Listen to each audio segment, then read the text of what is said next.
વાગે ઘટના બની? ગઈકાલે રાત્રે 9:30 થી 10 વાગ્યાની વચ્ચે એક વ્યક્તિને સ્ટેબિંગ કરવાનો બનાવ સામે આવ્યો હતો. તાત્કાલિક પોલીસ ઘટના સ્થળ પર પહોંચી ગઈ. જે વ્યક્તિને સ્ટેબિંગ થયું હતું તેને એસએસજી હોસ્પિટલમાં ખસેડવામાં આવ્યો.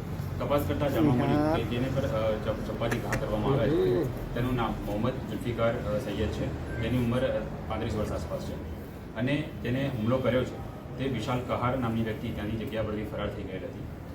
રાત્રે લોકલ પોલીસ સ્ટેશનની ટીમ, ક્રાઇમ બ્રાન્ચની ટીમ, ટીસીબીના માણસો, એલસીબીના માણસો બધા અલગ અલગ ટીમમાં મહેનત કરી અને રાત્રે 12-1 વાગ્યા આસપાસ આરોપીને પકડી લાવવામાં આવ્યા હતા.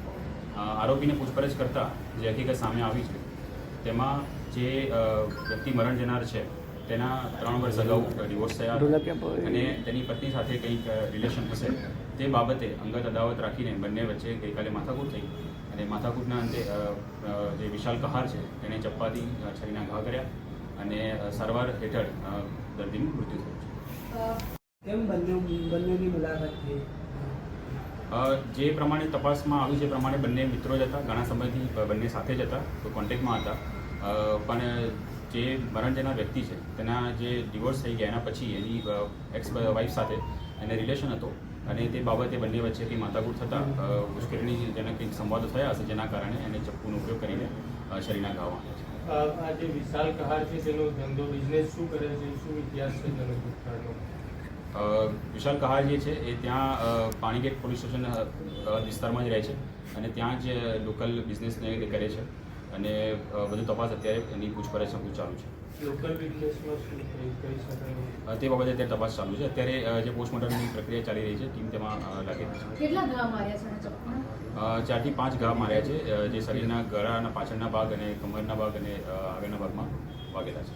ડિવોર્સ પછી મૃતકની પત્ની આ મૃતક સાથે સંપર્કમાં હતી?